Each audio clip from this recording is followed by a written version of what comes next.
일기 신도시의 주거환경 개선을 위해 마련된 노후계획도시 특별법이 국회를 통과했습니다. 경기도가 선도지구 지정을 예고한 가운데 특별법 적용 대상이 확대될지 관심이 높아지고 있습니다. 경기도 성평등기금이 폐지 위기에 처해 있습니다. 기금 명칭을 놓고 도의회에서 여야가 충돌하면서 기금 운용 기간을 늘린다는 내용이 담긴 조례안의 통과 여부가 불투명해졌습니다. 경기도의회가 공교육에서도 게임 산업 인재 육성을 지원할 수 있도록 조례를 제정했습니다. 국내 게임 산업 규모가 20조 원을 돌파하면서 인력 수요가 급증하고 있는 현실을 반영한 겁니다. 시청자 여러분 안녕하십니까? BTV 경기 주간 종합 뉴스 시작합니다. 일기 신도시의 주거 환경 개선을 위해 마련된 노후계획도시 특별법이 국회를 통과했습니다. 이제 관심은 어디부터 개발할 것인가에 쏠릴 텐데요. 경기도는 가장 먼저 개발할 선도지구를 내년에 지정할 계획이라고 밝혔습니다. 한편 용인 수지나 수원 메탄지구 등도 추가로 특별법 적용을 받을 수 있을지 관심이 높아지고 있습니다. 박일국 기자가 보도합니다. 노후신도시 특별법이 국회를 통과하면서 평촌, 삼본 등 일기 신도시 재건축이 다시 관심을 모으고 있습니다. 최대 관심사는 가장 먼저 개발할 선도지구 지정입니다. 내년 4월 법률 발효 시기를 전후해서 지구 지정의 기준을 담은 시행령이 나올 것으로 예상되기 때문입니다. 경기도는 전체 예정지구를 먼저 선정하고 이후 선도지구를 지정할 것이라며 적어도 내년 연말 전에는 선도지구 지정을 마무리할 계획이라고 밝혔습니다. 시와 함께 기본계획, 정비계획 등을 수립하여 2024년 말 특별정비구역, 선도구역을 선정할 수 있도록 노력하겠습니다. 선도지구는 지역별로 배분하는 방식이 될 가능성도 있습니다. 현재 적용 대상 신도시는 고양시가 일산, 화정 등 3곳으로 가장 많고 안양은 평촌, 포일, 광명은 철산, 하안으로 각각 2개의 대상지를 가지고 있습니다. 이 밖에 군포와 성남, 수원, 의정부가 각각 1개씩 노후신도시 적용 대상 지역을 가지고 있는 상황입니다. 특별법 적용 대상지의 확대도 관심입니다. 용인 수지 1지구의 경우 준공 30년 가까이 지났지만 면적이 적용 기준인 100만 제곱미터에 못 미쳐서 대상에서 제외된 상태입니다. 하지만 붙어있는 수지 2지구와 합하면 200만 제곱미터에 육박해 기준을 충족하고도 남습니다. 수지 이외에도 수원의 정자, 메탄, 천천지구, 오산 우남과 평택 비전지구 등 상황이 비슷한 신도시가 적지 않습니다. 경기도는 연접한 신도시를 묶어서 특별법 적용 대상에 포함하는 내용이 시행령에 담길 것으로 보고 지역 확대에 대비하고 있습니다. 나아가 준공 20년이 넘는 신도시가 계속 늘어날 것으로 보고 대책을 마련하겠다고 밝혔습니다. 20년이 지나는 계획도시들이 계속 늘어날 거 아닙니까? 1년 지나면 지날수록. 그래서 장기적으로는 우리 경기도의 1,400만 중에서 대략 800만 이상이 이 지역에 영향을 받게 됩니다. 경기도는 신도시 재건축 과정에 징수할 개발 이익금을 낙후된 원도심 지역에 투자하는 방안을 마련하고 내년부터 원도심 정비 사업지도 발굴하겠다고 밝혔습니다. BTV 뉴스 박일국입니다. 최대호 안양시장은 노후계획도시 특별법에 대해 유감의 뜻을 나타냈습니다. 정부에 수차례 요청했던 이주 대책과 리모델링 규제 완화 문제가 제대로 반영되지 않았기 때문인데요. 시행령이나 정부가 마련 중인 정비 기본 방침에도 반영될 가능성은 적어 보입니다. 이창호 기자의 보도입니다. 정부와 국회에서 발의한 노후계획도시 특별법이 지난 8일 국회를 통과했습니다. 이로써 안양, 평촌과 군포, 삼본 등 일기 신도시 5개 지역에서는 정비 사업에 탄력을 받게 됐습니다. 최대호 안양시장은 평촌 신도시 정비 기본 계획에 특별법 내용을 충분히 담겠다고 강조했습니다. 앞으로 정비 기본 방침이 마련되면 안양시는 정비 기본 계획에 특별 정비 예정구역 지정, 적정 용적률 및 기반 시설 확충, 선도지구 지정 등의 계획을 구체적으로 담아내어 시민들의 주거복지 향상을 위해 최선을 다하겠습니다. 하지만 이주 대책과 리모델링 조항을 놓고는 유감의 뜻을 전했습니다. 이주 대책은 정부의 방침에 따라 시장이 수립하도록 했습니다. 그동안 안양을 비롯한 1기 신도시 5개 자치단체장들은 정부가 이주 대책을 마련해야 한다고 요구해왔지만 정부가 받아들이지 않은 겁니다. 최 시장은 가용 토지가 없는 안양시로서는 이주 대책 마련이 어렵다며 정부가 광역 단위별 이주 대책을 세워야 한다고 강조했습니다. 안양시 같은 경우에는 가용 토지가 전무합니다. 이 평촌 신도시만 해도 4만 세대가 넘는데요. 가용 토지 전무한 지자체에 맡길 게 아니고 정부 차원에서 광역 단위로 해결할 숙제임에도 불구하고 그 점은 빠뜨렸다는 점에서 굉장히 아쉽게 생각하고 있습니다. 예상됐던 대로 노후계획도시 특별법은 재건축에 치중됐습니다. 전체 조항 중 리모델링과 관련된 조항은 달랑 하나에 그치고 있어서 리모델링 홀대법이란 지적을 피할 수 없게 됐습니다. 노후계획도시 특별법의 리모델링 관련 조항은 제27조에만 담겨 있습니다. 기반시설 등의 공공기여 부분이 있을 경우 증가되는 세대수 상한보다 100분의 140 정도 늘릴 수 있다는 내용입니다. 그동안 최대호 시장과 리모델링 조합 측에서 요구했던 내력벽 철거나 용적률 상향 조정, 수직 증축 등의 규제 완화는 특별법에 하나도 반영되지 않았습니다. 리모델링 사업을 지원하고 있는 최 시장은 미흡한 부분들이 많은 만큼 리모델링 규제 완화를 정부에 더 요구할 방침입니다. 리모델링 진행 시에 세대수 증가 범위 확대 외에도 수직 증축 완화, 세대 간 내력벽 철거 등의 규제 완화가 포함돼야 한다고 지속적으로 권해왔으나 이번에 통과된 노후계획도시 특별법에는 세대수 증가 범위 확대 이외에 다른 사항들은 반영되지 않아 유감스럽게 생각합니다. 1기 신도시와 노후계획도시를 정비하기 위해 마련된 특별법. 재건축과 리모델링 사이에서 고민하고 있는 주민들에게 갈등과 혼란만 부추긴 셈이 됐습니다. BTV 뉴스 이창호입니다. 경기도는 도민들의 성평등 의식을 향상시키기 위해 성평등 기금을 운용하고 있습니다. 기금 운용 기간이 올해까지라 5년 더 늘린다는 내용이 담긴 조례안을 발의했는데요. 이 기금의 명칭과 집행률을 두고 도의회에서 여야 간 갑론을박이 오가고 있어 성평등 기금이 자칫 폐지될 위기에 처해 있습니다. 백창현 기자가 취재했습니다. 지난 7일 오전 경기도청 민원실 앞 피켓을 든 여성단체 관계자들이 모여 시위를 벌이고 있습니다. 도내 40여 개 여성단체가 모인 경기 여성네트워크가 성평등기금 운용을 연장해달라고 요구한 겁니다. 경기도 성평등기금 존속 유지하라! 존속 유지하라! 성평등기금은 주로 도내 여성단체들이 지역에서 벌이는 사업들에 쓰입니다. 이 사업에는 디지털 성범죄 관련 사업들과 스토킹 및 데이트 폭력 피해자 지원도 포함되어 있습니다. 경기도가 올해까지인 기금 운용 기간을 5년 늘린다는 내용이 담긴 조례안을 발의했지만 이 과정에서 문제가 생겼습니다.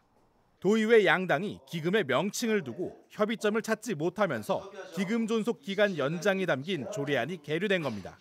도의회 민주당은 성소수자를 인정하는 뜻에서 성평등이라는 단어를 유지해야 한다고 한 반면 국민의힘은 기금의 근거 법령이 양성평등 기본법이니 양성평등으로 변경해야 한다고 맞선 겁니다. 이 과정에서 국민의힘이 용어 변경에 대한 개정 조례안까지 발의하면서 아직까지 양당 의견이 조율되지 못하고 있습니다.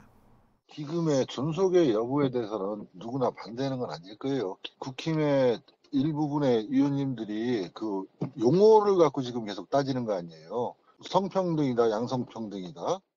경기도 여성단체는 양당이 용어를 두고 싸울 것이 아니라 기금 존속을 위해 의견을 모아달라고 재차 요구했습니다. 명칭에 대해서 지금 논의를 한다고 하는 거는 좀 맞지 않다는 생각이 들고요. 이 성평등 기금이 더 이렇게 자기 목적성에 맞게 더 잘 운영될 것인가에 대한 논의를 하는 것이 더 발전적이지 않을까. 한편 도의회는 오는 18일 경기도가 발의한 조례와 국민의힘이 발의한 조례 둘 모두를 심의할 예정이지만 두 조례 중 하나가 이날 상임위를 통과하지 못하면 기금은 사라지게 됩니다. 이에 따라 경기도는 조례안이 통과되지 못할 상황을 대비해 사업들을 일반 회계로 진행할 수 있도록 준비하고 있습니다. BTV 뉴스 백창현입니다. 경기도 학생인권조례도 존폐 기로에 서 있습니다. 교권 추락의 주요 원인으로 지목되면서 경기도의회가 학생 인권 조례를 폐지하는 안건을 내놨는데요. 폐지냐 유지냐를 놓고 찬반 논란이 거세지고 있습니다. 조윤주 기자가 보도합니다. 지난 6일 입법 예고된 경기도 학생인권조례 폐지 조례안의 의견 제출이 12일 마감된 가운데 2,300개가 넘는 의견이 달렸습니다. 조례안을 대표 발의한 경기도의회 서성란 의원은 경기도 학생인권조례가 교육기본법에 상충되는 규정들로 교육과 윤리의 측면에서 문제를 야기하고 있다고 주장했습니다. 학교 안에 학생만 있는 게 아니라 교사와 학부모가 함께 존재하는데 학생의 권리만 주장하고 강요하다 보니까 교사의 인권은 그만큼 저초되는 부분들, 그래서 학교 안에서 대립이 성립되고 이 같은 학생 인권조례 폐지 움직임에 일부 단체들은 강하게 반발하고 있습니다. 학생 인권조례의 입법 취지는 학생이 권리의 주체이고 학교에서 권리를 보장하기 위한 것인데 조례를 폐지하는 건 학생 인권의 퇴행이라는 지적입니다. 학생이기 때문에 인권이 침해당해서는 안 된다라는 입법 취지를 가지고 있습니다.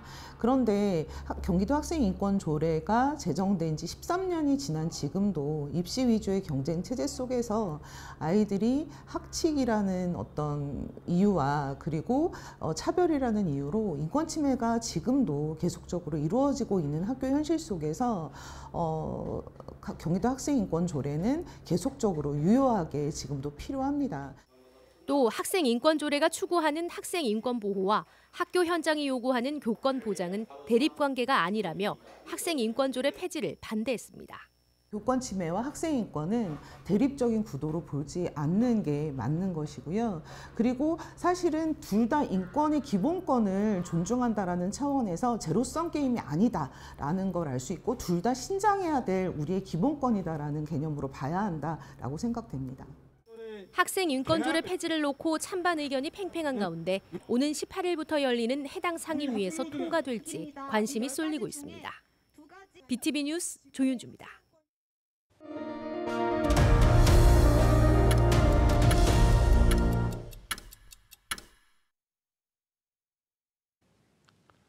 국내 게임 산업 규모가 20조 원을 돌파했습니다. 해마다 두 자릿수 성장을 기록하고 있고 아시안 게임을 시작으로 e스포츠가 국제대회의 정식 종목으로 등장하고 있는데요. 경기도의회가 기존 공교육안에서 게임 산업 인재 육성을 지원할 수 있도록 조례를 제정했습니다. 박일국 기자의 보도입니다.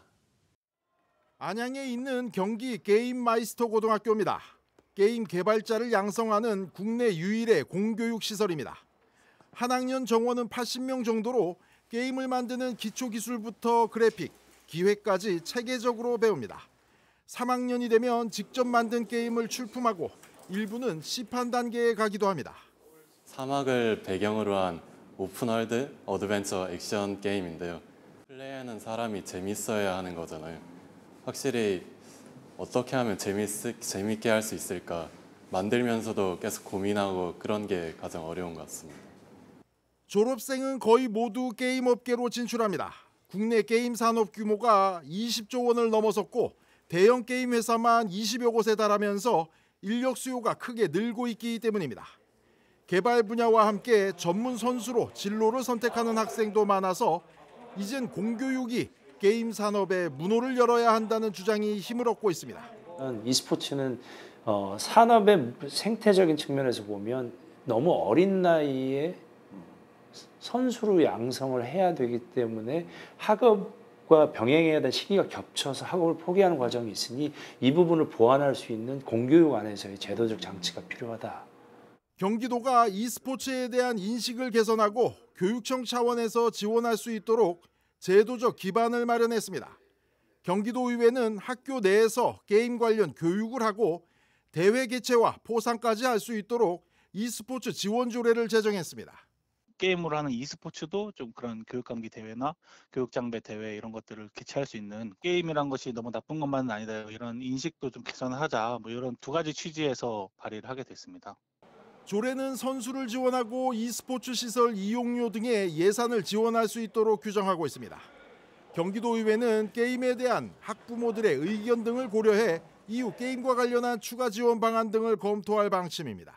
BTV 뉴스 박일국입니다.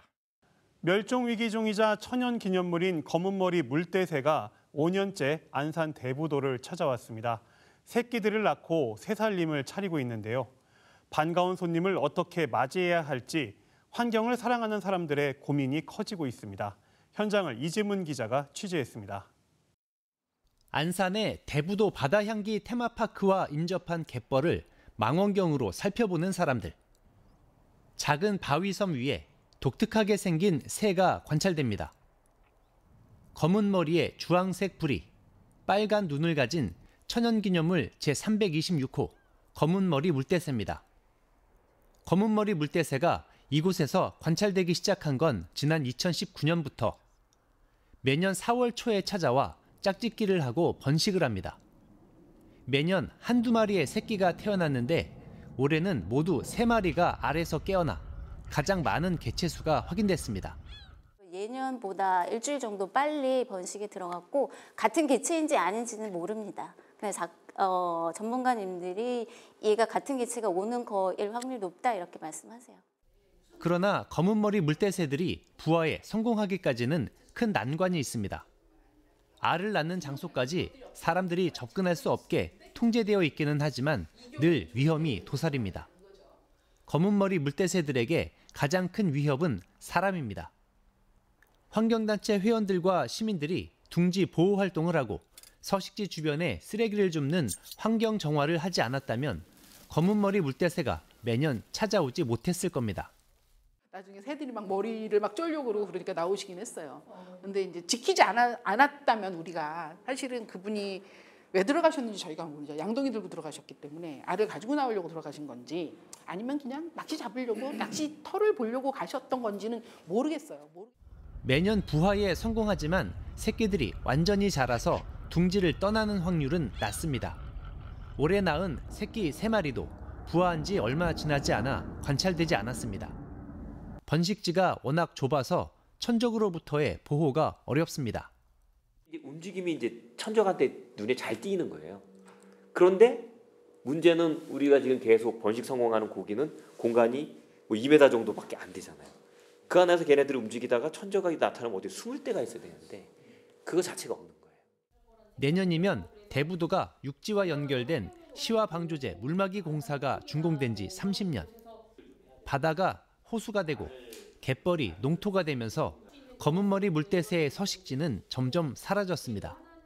내년에는 환경자산과 관련된 포럼을 좀 진행하려고 하고 있는데 거기에도 더 많은 얘기들을 함께 할 수 있지 않을까 하는 생각이 들고요. 시와 방조제 공사로 열악해진 서식 환경 속에서 매년 봄마다 찾아오는 검은머리 물대새들에게 어떤 배려가 필요한지 진지한 고민이 필요한 시점입니다. BTV 뉴스 이재문입니다.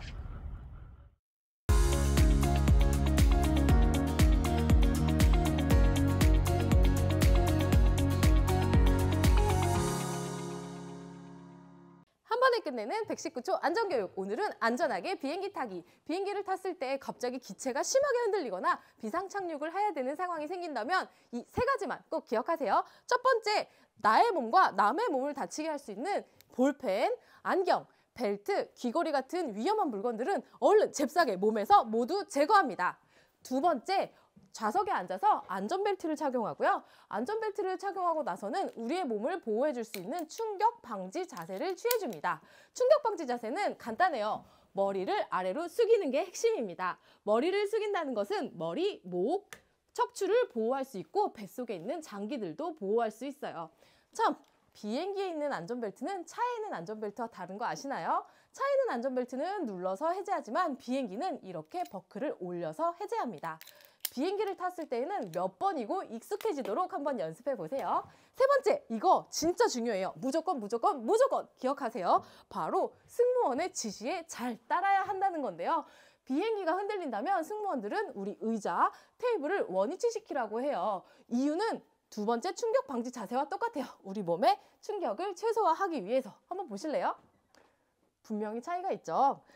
승무원들은 승객들의 생명을 지키기 위해서 아주 단호한 말투로 비상탈출구로 안내를 해줄 텐데요. 이때 내 판단으로 엉뚱한 곳으로 가면 우리 모두 탈출하지 못할 수 있어요. 승무원들이 안내해주는 이 비상 슬라이드는 뾰족하거나 날카로운 물체에 잘 파손되기 때문에 다른 승객들의 안전과 나의 탈출을 위해서 가방, 캐리어, 신발 모두 몸에서 제거하고 빠르게 안전한 자세로 비상탈출을 시도합니다. 이렇게요.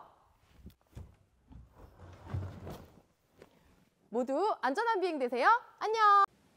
안녕하십니까? 경기도 소방재난본부의 이규엽입니다. 오늘의 주제는 항공기 안전사고 시 알아두어야 할 안전수칙입니다. 항공기 안전사고는 크게 기체 결함이나 환자 발생으로 급히 내리는 비상착륙, 수면 위로 착륙하는 비상착수, 기내 감압과 기내 화재가 대표적입니다. 기내의 압력이 갑작스럽게 떨어지는 기내 감압 현상이 발생하면 기내에 있는 비상용 마스크가 위에서 자석으로 내려옵니다. 기내의 압력이 떨어지므로 우리의 신체는 빠르게 저산소증에 빠져 의식을 잃을 수 있기 때문에 되도록 20초 이내로 산소 마스크를 코와 입을 모두 덮도록 착용하여야 안전합니다. 비행기가 강이나 바다 위에서 비상 착수할 경우 구명조끼를 착용 후 비상탈출을 해야 하는데요. 이 구명조끼는 기내에서 부풀리지 않아야 합니다. 비행기의 파손이 있다면 빠른 속도로 기내에 물이 들어차게 되는데 이때는 물 아래로 잠수를 해서 비상탈출을 해야 하는데요. 구명조끼에 바람이 가득 들어가 있다면 우리의 몸이 물 안으로 가라앉지 못하고 계속 위로 뜨려고 하기 때문에 비상탈출을 할 수 없고 또 이미 바람이 들어간 구명조끼는 물속에서 벗기도 힘들어 비상탈출 직전 구명조끼를 부풀려야 한다는 것 잊지 마시기 바랍니다. 시청자 여러분께서는 비행기의 비상탈출 순서에 대해 알고 계신가요? 비상탈출 순서는 비상구에서 가까운 첫 번째 줄의 바깥쪽, 즉 통로 쪽 좌석 순으로 탈출하고 뒷줄도 같은 방법으로 일어나서 탈출합니다. 비행기에는 여러 개의 비상구가 있기 때문에 승무원의 지시에 따라 질서정연하게 차례대로 움직인다면 90초 이내에 모든 승객이 탈출용 비상 슬라이드를 이용하여 비상 대피가 가능합니다. 비상 상황 속에서 승객의 생명을 보호하기 위해 평소 고강도의 훈련을 받는 승무원의 지시에 따른다면 반드시 안전하게 생존할 수 있다는 점 꼭 기억해 주시기 바랍니다. 저는 다음 시간에 다시 찾아뵙겠습니다. 감사합니다. 이상으로 BTV 경기 주간 종합 뉴스를 마칩니다. 편안한 주말 보내시기 바랍니다.